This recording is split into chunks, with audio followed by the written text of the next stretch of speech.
और जब बड़ा हुआ तो मैं संत बनने लगा। तो माँ ने कहा ठीक है। दूर से संत का दर्शन किया था, पैर नहीं छुआ था और नमस्कार किया था। उसके प्रभाव से ऐसा आशीर्वाद मिला कि मेरा पुत्र भी संत बन रहा है। और बेटे, संत बनना तो टाप के संत बनना, एरे गहरे नत्थो खेरे मत बनना, गंजड़ी भंगड़ी लतेड़ी धतेड़ी खाम खाक का काम मत करना। मैंने कहा सुपर टाप बनूंगा। तुम टाप बता रही हो, मैं सुपर टाप लगा दूंगा। और मैं संत बना।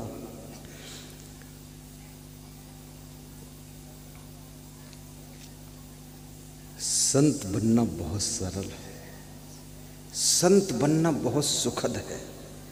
संत में कोई दुख है ही नहीं। संत से ज्यादा सौभाग्यशाली तो भगवान भी नहीं है, क्योंकि भगवान राम को देखो तो उनके पास भी बहुत लफड़ा है।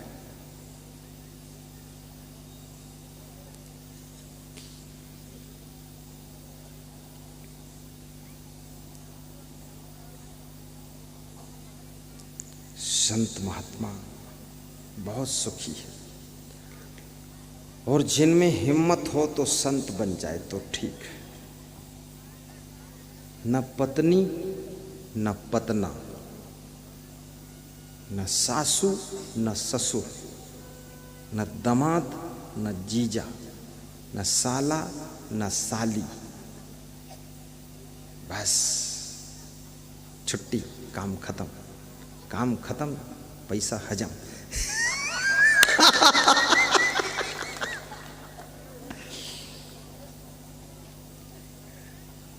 सब झंझट खत्म हो गया।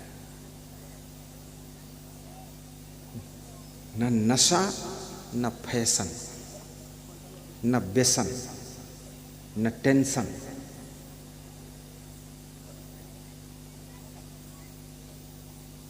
संत में सिर्फ एक छोटा सा काम करना पड़ता है।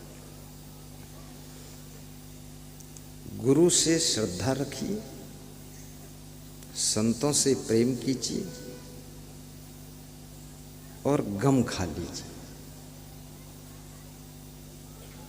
और सेवा कीजिए, बस। और जो मिले उसमें संतोष कीजिए। और संसार में कहीं आकर्षित मत होइए। किसी का मुंह देखकर भी आकर्षित ना हो, वही संत। किसी की आंखें देख करके भी आकर्षित ना हो, वो संत। क्योंकि इस दुनिया में आंख का भी बहुत खतरनाक खेल है। कितने लोग तो आंख मारते हैं।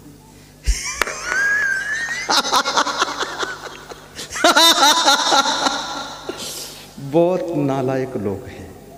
अरे डंडा मारो वहां तक तो ठीक है, और डंडा से मार दे तो उतना खतरा नहीं है। अगर आंख मार दिया तो धराशायी हो गया। कई नेता लोग भी आंख मारते हैं, और हीरोइन तो बहुत आंख मारती है। हीरोइन आंख मारते मारते उसकी आंख भी थक गई। आंख मारने में क्या करते लोग? अपनी आंख बंद करते फिर खोल देते हैं, बस यही आंख मारना। किसी के आंख मारने से भी जो धराशायी ना हो, वो संत।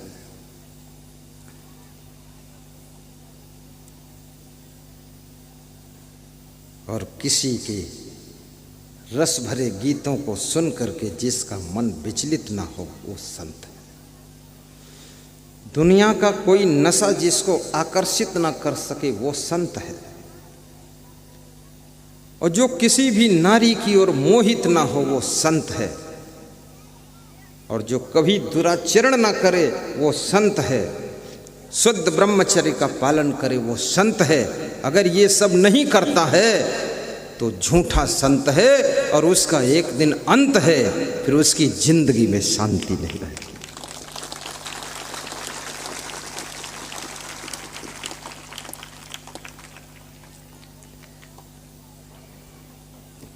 हमारे पास में छत्तीसगढ़ में एक साध्वी आई है, सफेद साड़ी पहनकर। बोली आप मेरा आश्रम बना दो, हम आपका प्रचार करेंगे। तो मैंने कहा मैं तो कोई भी साध्वी को रखता ही नहीं हूँ और उसके जॉइंट में रहता ही नहीं, और आश्रम वाश्रम तो मैं साधु का भी नहीं बनाया हूँ अभी, तो साधुनी का क्यों बनाऊंगा।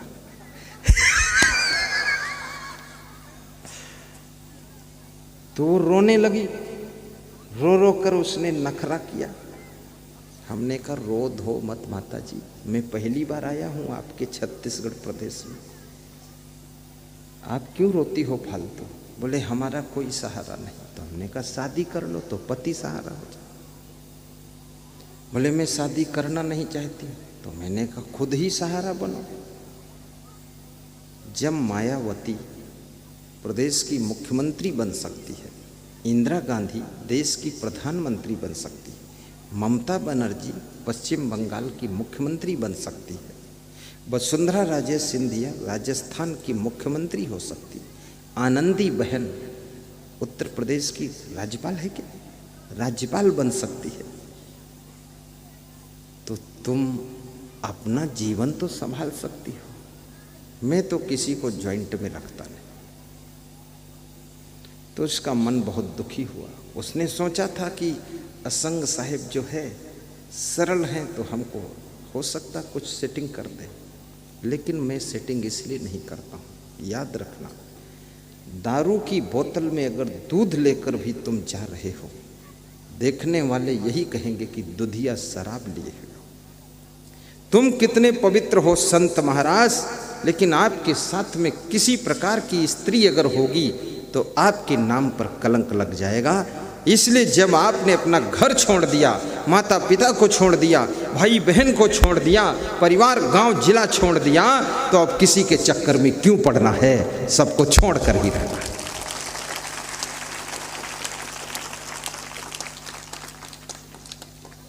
कुंभ मेला में एक साधु साधुनी लेकर आया। मेरे कैंप में एक कमरे में बैठा था, कुछ खुसर फुसर बात कर रहा था। तो मैं तो मंच से निकला और अपने रूम में जा रहा था, तो मैं थोड़ा झांक लेता हूँ कहाँ क्या हो रहा है।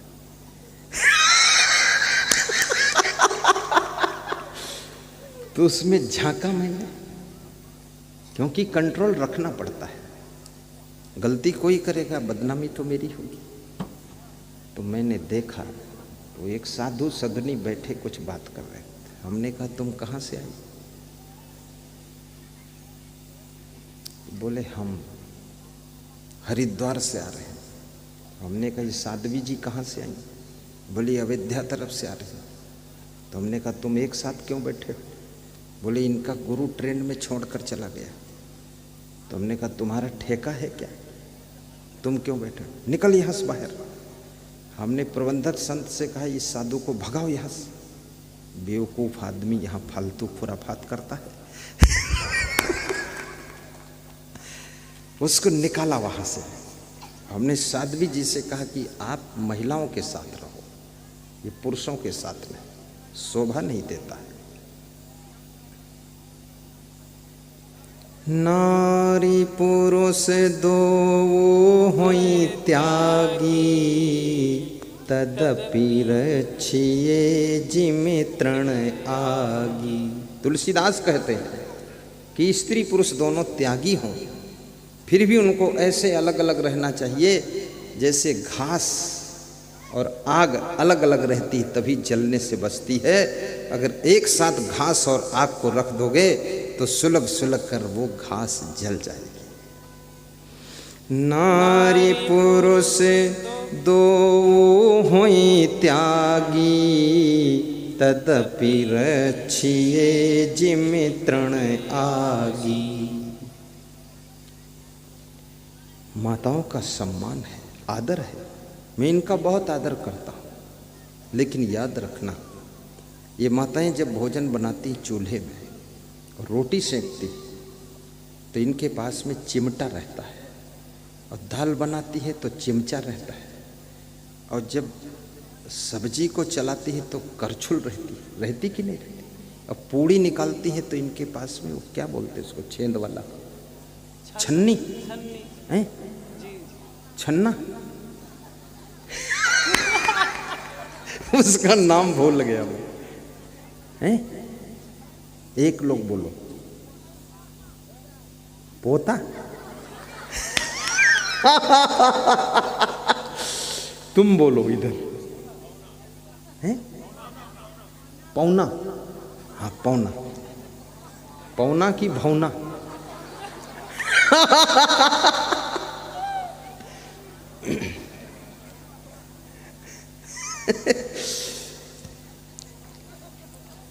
तो रोटी सेकने के लिए चिमटा, दाल चलाने के लिए चमचा, और सब्जी अलट पलट करने के लिए करछुल, और पूड़ी निकालने के लिए पौना। अब ठीक बोल रहा हूँ? चलो ठीक है, उसको कुछ और कहते हैं, चलो मेरी भाषा अलग है। अब ये क्यों रखती है माताएं, ये हाथ से दाल क्यों नहीं चलाती? दाल के